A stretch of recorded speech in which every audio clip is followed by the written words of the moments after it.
A new discovery on how bacteria feed on an unusual sugar molecule found in leafy green vegetables could be the key to explaining how good bacteria promotes good health.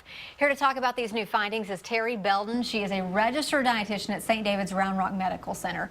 Good morning to you. Good morning, Erin. So when parents tell their kids, eat your veggies, this is important stuff. It is. Of course, we've always known that. Yeah. But this is a new study that was found, and they found that it's a type of sugar, and before everyone freaks out, there is not sugar in green vegetables, but this was something that's part of the photosynthesis process. They found this new thing that's in green vegetables, and it actually feeds the good gut bacteria. So we have more gut bacteria than we have cells in our body, so it's really important for our health to make sure that we keep that good bacteria because it keeps the bad bacteria out. So it's important to feed that for our overall health. So how do we get this good bacteria? What kinds of leafy greens should we be looking for at the grocery store? Well, kale, spinach, watercress, those kind of things, probably things that we're already eating.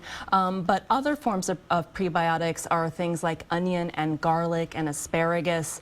Bananas that aren't too ripe actually have it. Whole grains and legumes like pinto beans, black beans, all of those things have fiber in them. It's the fiber that doesn't get digested by our stomach and our small intestine, and that stuff goes right to the large intestine and it feeds that good bacteria. Is there a difference in cooking leafy greens or sauteing, or, versus eating them fresh? Do you know much about, what it does to the nutrients and the good stuff we're getting from it? As long as you're not cooking it to the point of it being almost a liquid, yeah, I would assume that it's going to stay, that fiber and stuff is going to stay intact if you're eating. If you're juicing, the problem there is a lot of times you don't get the fiber if you're just juicing and getting the liquid out of fruits and vegetables. So to have it, we want that fiber, so we want to eat it as whole as possible. So cooking would be fine, but juicing not so much. Okay. And Tarie, I'm hearing you say the word prebiotic versus probiotic. We hear a lot about people taking probiotic pills. So what is prebiotic? How is that different? Probiotic is the actual bacteria,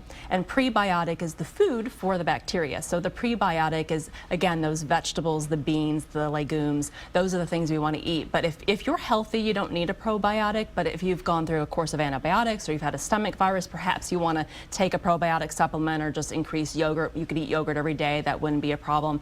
And then wanting to feed that good bacteria with the prebiotics in order to stay healthy. Okay, Tarie, good gut check for us. Good gut check. Good gut check. Thank you so much for You're coming welcome. in this morning. I'll be heading to the grocery store That's right. later today to stock up.